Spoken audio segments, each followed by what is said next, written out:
Media صرف تفریح کا ذریعہ نہیں، اہل وطن یہ غیر محسوس انداز میں غیر اخلاقی، مادہ پرستانہ سوچ اور ہوس پرستی کے کردار کو فرد معاشرے کے لیے نہ صرف قابل قبول بنا رہا ہے، بلکہ ہر جرم کے ارتکاب کے ہر طریقے کی معلومات مہیا کرنے میں بھی مصروف ہے۔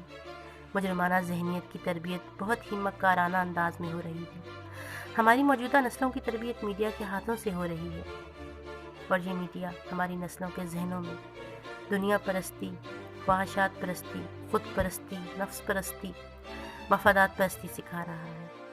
تو اس میڈیا کو اگر آپ نظر انداز کریں گے تو نتائج کیا ہوگا؟ وہ قلم بند کیا ہے میں نے۔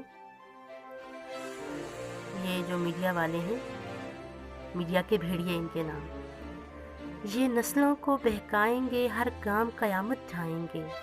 یہ نسلوں کو بہکائیں گے، ہر گام قیامت ڈھائیں گے۔ یہ مادہ پرستی کے قائل بس ظلم فریب سکھائیں گے، جب فلمیں، ڈرامے اور خبریں اوریانی ہی پھیلائیں گے۔ ہر سین ڈرامے کے اندر خواہش کے پاٹ پڑھائیں گے، جب نفس و ہوس کی آگ فقط ہر آنگن میں بھڑکائیں گے۔ سب کو ٹھیک کار کرو حاصل، ہر فرد کو جب اکسائیں گے، پھر گھر اور رشتے ٹوٹیں گے۔ پھر گھر اور رشتے ٹوٹیں گے، پھر پھول کلی مرجھائیں گے، پھر زندہ لاشیں بھٹکیں گی، بے موت سبھی مر جائیں گے۔ نسلوں کو ڈبو کر رکھ دے گی یہ جو تبدیلی لائیں گے۔ یہ نسلوں کو بہکائیں گے، ہر گام قیامت ڈھائیں گے۔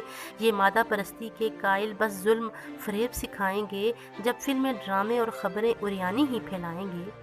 ہر سین ڈرامے کے اندر خواہش کے پاٹ پڑھائیں گے، جب نفس و ہوس کی آگ فقط ہر آنگن میں بھڑکائیں گے۔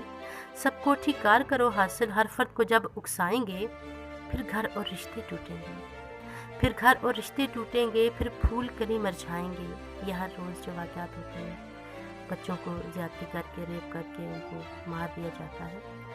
تو یہ جو ایک عورت اور اوریانی اور فحاشی کا جو کلچر فلم اور ڈراموں سے عام ہو رہا ہے، تو اسی کا نتیجہ ہے۔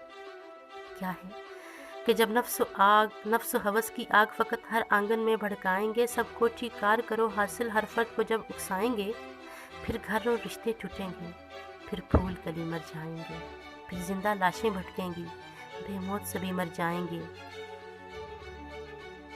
نسلوں کو ڈبو کر رکھ دے گی یہ جو تبدیلی لائیں گے۔ نسلوں کو ڈبو کر رکھ دے گی یہ جو تبدیلی لائیں گے۔